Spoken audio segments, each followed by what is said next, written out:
This week's edition of Church Media Design TV is sponsored by Print Management Solutions.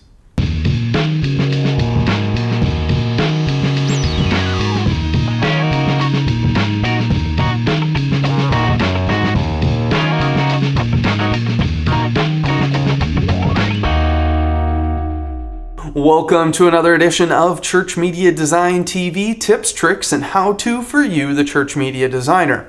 I'm your host, Brad Zimmerman, and I am joined every week by my favorite bobbleheaded friends. You got it right. Let's say welcome back to Sean and Gus from Psych. We got Little Whitey, we got Colonel Sanders, and of course, Jesus Christ, the Son of the Lord Most High. Well, Sean and Gus are back with us because, well, Psych's back on the air, and it's an awesome TV show. You should go check it out. I think it's hilarious. And if you can find a pineapple, let me know, because I still have not seen one, but I enjoy the show too much to spot the hidden pineapples. Anyway, if you don't watch the show, you have no idea what I'm talking about. So let's talk about what this show is about. This show is all about how to use media to increase God's kingdom. We want to use the media that surrounds us to help share the most important story, and that is the story of Jesus Christ. I want to help you guys use all of the tools that you have, all of the wisdom that you have to share the gospel, because that's what it's all about. It's not about these tools. It's not about these systems or any of these things. It's all about God and His kingdom and expanding that kingdom and sharing that story. So today we're actually going to be talking about how to show movies outside and how to do it legally, as well as how to take projectors, stack them on top of each other so that we can get double the brightness, double the fun, as well as we got a bunch of great resources, some cool news, a freebie for you, and some amazing inspiration that, you know, some companies just do it up and do it really well, and we're going to talk about that today. So if my favorite bobbleheaded friends are ready, let's get into it. Well, today I have a little news for you, and it comes from Vimeo. Now, Vimeo is my player of choice for playing videos on the web. You can spend $60 a year to get their Plus account, where you get 5 gigs of upload per week. You have unlimited bandwidth usage on the website. You just only can upload 5 gigs worth every single week, but they have awesome features. You can customize how the player looks on every website. They just got rid of HD, paying for HD embeds, so now you get unlimited HD embeds in other people's sites, so you can watch it HD wherever you are for free, and it's just an awesome player. I think it's really, really nice. Well, they released a HTML5 player that they've been working on and that kind of thing, and everybody's been asking for, well, we want to have HTML5 and Flash all in one and choose what's best for the browser. Well, they just did it. They released their universal player. You can see here on the blog that they rolled out their HTML5 player in January, and ever since then people have been wanting it to be compatible with other stuff, and so now they've released the universal player. There's a few interesting things about this, and let's go take a look. So here's an episode, and we could hit embed, and you'll see that there's new source code here. It's very small source code, and it just says iframe source, and it's got the link to the video, and then title, byline, all that stuff. And that's just saying what features are you having show up in this video.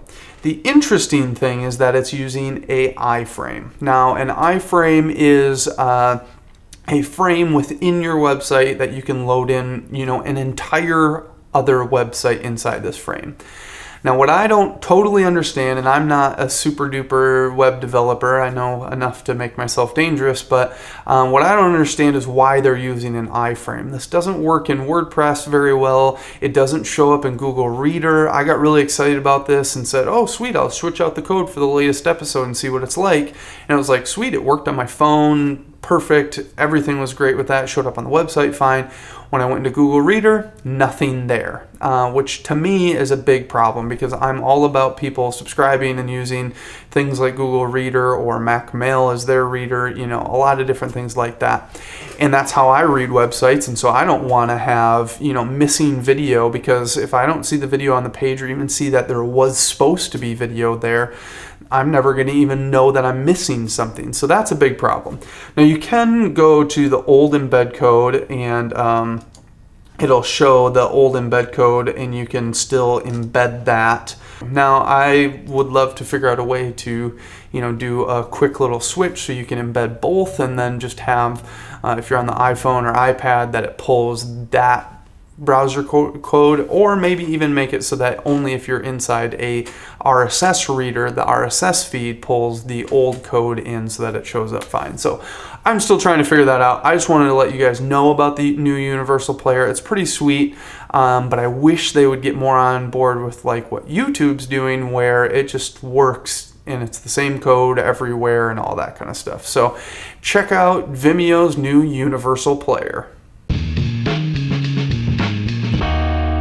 Well, let's reach into the stockpile and grab some great resources for you and your church. And the first one is Chimpity-Doo. Now, Chimpity-Doo is from our friends over at MailChimp, which is a newsletter program that allows you to send out mass emails, and you can do that for free, or they have some paid versions. But the best way to explain it is, well, check this out. By now, everyone knows how useful the iPad can be. Too wet to go out and too cold to play ball.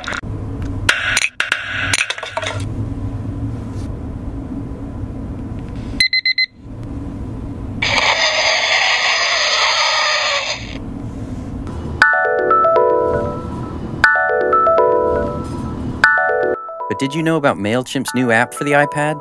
It's called Chimpity-Doo. It lets you put your sign-up form anywhere you put your iPad.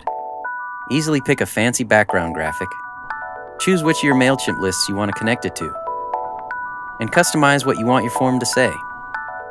Setup is super simple, and you can lock it to keep those pesky teenagers from messing with it. So get Chimpity-Doo and put your sign-up form at your restaurant, in your shop, or on your street corner. Chimpity-Doo, now available for free at the App Store, from MailChimp.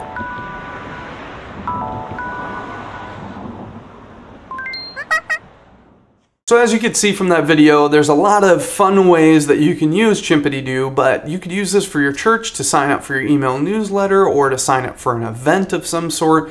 So this would be a really cool thing that you could just have at your info table or your info desk, and they could fill it all out. That's to say that you guys have an iPad and that you're that trendy, because, well, I'm not even that trendy. I don't even have an iPad, but it's something worth checking out. Well, our next resource is from Chris Coyer over at CSS Tricks, and his is HTML5 templates. So as you can see here, he's got listed out Papa Bear, Mama Bear, and Baby Bear. We have the boilerplate, the reset, and the site template, and you can see that these are different resources that you can use for creating HTML5 web design. Now we're going to talk about more about HTML5 in the future and how that impacts your church and what it really is, but these are a great starting place. So the reset, just takes you back to nothing, and then this is a great site template from GitHub. So those are some great things to check out. And then last but not least, the birthday bundle from our friends at Envato. Now, you may not know who Envato is, but you do know a lot about them, actually. Envato runs tutorial websites like PSD Tuts, AE Tuts, Photo Tuts, Net Tuts. There's a ton of them. Tutorial websites that turn out tons of great tutorials, as well as their Plus membership where you get, advanced tutorials for all of the different network sites. But they also run some marketplaces, like ThemeForest.net, we have Video Hive, and a bunch of other websites where you can buy video templates, you can buy graphic files, you can buy WordPress themes or HTML theme templates. So on their website, you can see here they are running their 4th annual birthday bundle, $400 worth of files for just 20 bucks, and it is awesome. So you can see you got WordPress themes, you got PSD templates. Down here at the bottom, we have 6 different audio files that you could use behind your videos. There's some After Effects files, project identity stuff, some shattering, some HD logo spins, and some different things in there, as well as you're going to get $50 off hosting from Media Temple and a $10 Rockable voucher. And Rockable is their print design or print company that puts out WordPress books and some other, like how to be a rockin' blogger, how to become a rockin' WordPress designer, that sort of stuff. So even just with the $50 web hosting discount, you're paying for this bundle, but there's tons of great stuff in here. I really encourage you guys to check this bundle out. There's so many good things you can use in here, and it's only 20 bucks. So why not get it? Even if only one file is useful for you, it's going to pay for the whole thing. So check out the birthday bundle, check out all those HTML5 resources, and check out Chimpity-Doo, which was actually submitted by a viewer. So if you want to submit anything, you can send me an email, brad@ChurchMediaDesign.tv, with your resources that you find useful for you and your church every single week. So check them out. Well, before we move on, let's say thank you to our sponsor of Print Management Solutions. You can find more over at printmanagementsolutions.biz. You can click sign up, fill out your information, and they'll get back to you with the best program for you, whether that would be a printer with a full service contract, an ink and toner, all of it a part of the package, or whether or not it would be a lease versus buying outright, the whole 9 yards. They're going to figure out what's best for you and your church. So check out printmanagementsolutions.biz. Well, this summer, our church was wanting to do something to give back to the community, so we decided to do a Super Saturday event where we provided, we actually brought in a Feeding America food truck that gave away free food to the community, as well as we got personal care items from some local businesses and got those donated in, shampoo and that sort of stuff, as well as we had tons of games for the kids. We did a free hot dog lunch. All of this stuff was for free. Well, as we were planning the event, the idea came to me that I was like, man, wouldn't it be cool to do an outdoor movie and provide like a free movie, a free night of entertainment for people who, you know, we live in Michigan, a lot of people have lost their jobs, and so a lot of people don't have money to spend on entertainment, let alone food and all of that sort of thing. So we said it'd be so cool to do this outdoor movie. So I went online and started searching for how to do this outdoor movie, and I came along Swank Productions, or Swank Motion Pictures, I might say. And what they are is a non-theatrical distributor of motion pictures. And you can see they have a bunch of different areas that you can, you know, basically they're just little themed out mini sites. They're all the same deal. But so we can go to the Parks and Recreation area, and you can go through and browse all of the movies they have available. And then you can actually they'll send you the movie in the mail in whatever format you want it on, DVD, VHS. I don't think they have Blu-ray available right now. I think they actually have film available, so if you want a film, you can do it that way. But these are meant for, you know, big public showings that you can't use your home DVD for, because copyright law says that that's in-home use only. So that means in your house, a non-public showing, which means you and your family. This doesn't mean inviting half the church over to your house to watch a movie. That's still a public showing, not a in-home use.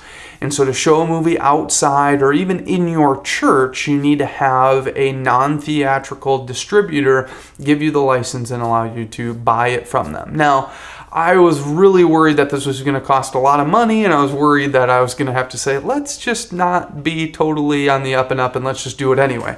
Well, we found out that it was actually pretty inexpensive. I think it cost us $350 for the movie that we got, and it can be as cheap as $250. And prices start to change if you start getting huge audiences. So if you're showing this to 2,000 people versus 200 people, the price starts to fluctuate. The other thing that's kind of interesting is that they don't allow you to show, or Disney doesn't allow you to show their own movies during the summer. They have 2 times of the year that you can show Disney movies. One's in the spring, and the other one I think starts on August 16th and goes through October 31st. So those 2 things, you know, that time of year you can show Disney movies, but during the middle of the summer when we did this in July, we couldn't use any Disney films. We showed Cloudy with a Chance of Meatballs. It was perfect, super cool. But so if you guys are looking into wanting to do an outdoor movie showing, check out Swank. They're the place to go. They're really the only place to go for this, but they have great pricing. The people on the phone get in touch with you and help you know what's going on, and they, you know, help make sure you have all the info you need, as well as you get an account, and then your movie shows up in that account. and it has press release material, so you get like large images, and so I was able to print off posters and make little handout cards and the whole 9 yards for that. But the other problem that I ran into along the way was that our projectors were not bright enough to show this film. I set up a projector outside behind my house just to test it, and it was, you know, dusk. It should have been dark enough. I set the one up, put something up there, and it was like, is there anything there? I can't really see anything. And so our projector just wasn't bright enough. Well, we do 2 screens, and so I'm like, man, I'll double these projectors up so that I can get double the brightness, because if I can, you know, layer them on top of each other, it's just, you know, adding together, doubling the brightness. You got the picture. While I was at the Echo conference, I got a chance to talk to the environmental projectionists and worship VJs and, you know, people who are doing that stuff, Cameron Ware and Stephen Proctor, and they gave me some tips on how to do this, and I want to pass that info along to you, because maybe you're doing something where it's like, man, it'd be nice to have one huge screen, but our one projector doing that big of a screen, it's not going to be bright enough and all that sort of stuff. But if you layer 2 projectors together, maybe you can pull that off now. So I actually we have 2 projectors that are exactly the same. They're 2 Panasonic projectors. I have no idea how many lumens they are. They're not great by any stretch of the imagination. Bought them from eBay. So I took these 2 guys and I put them on top of each other, and Cameron, you know, pointed out to me from the get-go, you know, make sure you're not keystoned at all. Make sure both projectors don't have any keystoning on them, so they're like back to their default values. Just get them zeroed out. Then you want to put them on top of each other, and you want to lift the back projector up just a little bit. And then you want to go into ProPresenter. And inside ProPresenter, you can click View and you can do Display Patterns, and they have a blend grid that you can pop up. And so what this grid looks like here, and you know, it's a little squashed right now, but this is a nice grid that you can get your projectors lined up. So if you need to do a little keystoning, or you need to, you know, raise the height values or whatnot, this is a great grid to get yourself lined up. This also is the grid you use when you do edge blending that we talked about last week or the week before. They have another grid that you can use as well, display patterns, and they have focus is another one that you could use, and the focus one, you know, has a couple different focus points in it, and it still has the nice squares. Now, I was able to get away with even more because I projected widescreen on full screen projectors, so I didn't have to worry about getting the tops and bottoms of my screens lined up. So my focus grid got lined up a lot quicker and a lot easier. But it's super easy to do. You know, just make sure you zero them out, and then, you know, lift the back of the one to the other and just start tweaking it and getting it lined up. I will note, however, if you move the projectors front or back, it will change the way those are done. You know, you got angles going on, all sorts of, you know, weird stuff with that. But basically, make sure you have your projector in place of the furthest distance you want to go back. Set up your projectors, make sure they're zoomed out all the way, all that kind of stuff, so they're exactly the same as each other, and then start lining it up. Because I partway through said, man, we need to be a little bit further backwards, and then I had to redo it all again. And then I bumped the projector and I had to redo it all again. And so I got really good at it by the end of it. But it's really easy, really simple. So use ProPresenter. You could also just throw up an image grid, but ProPresenter's got it built in. And also make sure to check out Swank Motion Pictures if you want to show a movie outside this summer or fall for an event. I think it's a great idea, great way to give back to the community and just say, here's something free. It doesn't have anything to do with us shoving Jesus down your throat. It's just a way for us to give back and be nice brothers and sisters to you. So check those things out. Well, this week's inspiration is from a motion graphics company called MK12, and you have seen their work all over the place. You probably just didn't know it. They've done everything from Beatles Rock Band to the titles for Stranger Than Fiction. They've done some awesome Nike commercials. They've done all sorts of great stuff. Well, every once in a while, they come out with a piece of motion graphics that has nothing to do besides show how awesome they are, basically. And this one is no exception. This one's called Telephone Me, and it's MK12 and Swedish Secrets Productions present. Swedish Secrets Productions. Yes, it's crazy. Anyway, so there's a film here. There's also an electronic press kit that's ridiculous, shows all this behind the scenes information. You can download the font. They made a custom font typeface for this video, as well as you can check out MK12 and all of their other work. So this piece kind of shows that you don't have to just make a motion graphics piece for a Sunday morning. This shows like this is branding throughout and how that one piece leads to so many other things. And you can take this idea and say, instead of telephone me, what if this was our series? And this series goes to, you know, they made a custom font for it. They have a custom website for it. You can go so deep in some of these things, and it all depends on how deep you want to go with it. So check out Telephone Me. Later.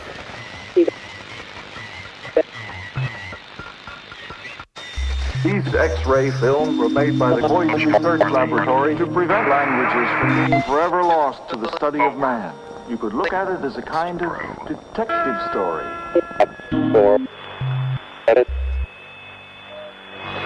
That's the way it begins. A story of language, sounds of human speech. Something most of us take just for granted. You hardly think about it. Speech is being a specimen for scientists to take apart piece by piece, study, analyze. But this is a science of linguistics. But scientists have discovered a conspiracy to do away with the alphabet by producing the world's first talking machine, shapes sound into telephonic speech over ordinary telephone circuits.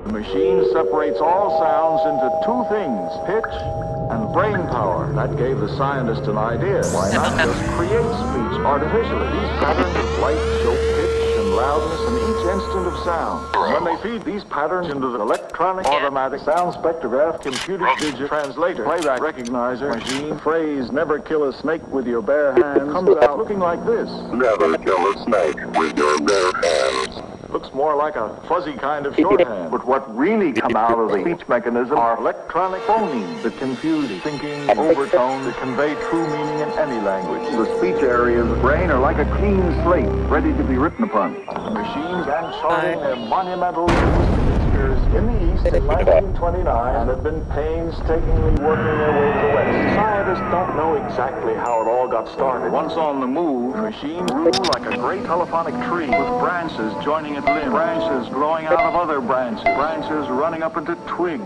Some sock yaks packed in that flax cracks, but it takes more than that. Even if your alphabet conspiracy succeeds and you destroy the books, machines have no minds of their own. They're easily confused by different voices and different accents. It's the brain of man that tells them what to do. Just as men of science explore the atom, the gene, the universe, Engineering, electronics, acoustics, mathematics, anthropology, chimpanzees, physics, geophysics, physics, chemistry, human beings. Ways of understanding each other. Pattern of speech may one day be the instrument that will bring compatibility and understanding to human beings and other machines everywhere. So long, amigo. Keep cool. Foxtrot. Well, this week's freebie is Beach Week, and the Beach Week graphic that I actually made this last year for our week on the beach that we do for baptism, and we're reusing it this year, and I thought it'd be a perfect thing to give away. You can edit this text, and it's all texturized, as well as you could just use it as a background. So use it for an announcement slide, use it for a series, use it for a game. You could use it for so many different things. The Photoshop file will be up there, as well as just the still and background images that you can use. So if you don't have Photoshop, there'll still be free stuff there that you can use. So check it out on the website. You can download it there and put it to good use. Beach Week. Well, thanks for tuning in to another edition of Church Media Design TV. I'm so glad you guys could be here with us today. Hopefully you learned a little bit along the way, got some great resources. Maybe you're going to try double your projectors to get twice the fun, or maybe you're going to go learn about HTML5, or you're going to go grab some great freebies like a free font from MK12. So make sure to grab all that stuff. You can find all the show notes and information at cmd.tv/111. There's all the show notes and information, cmd.tv/111. If you have any questions or comments, you can email me, brad@ChurchMediaDesign.tv, twitter.com/cmdtv, or you can just leave a comment on the episode page. So check all of those things out. I'd love to hear your feedback, and if you have any questions, so make sure to send those things in. But as for me and my favorite bobbleheaded friends, we're saying, see you later.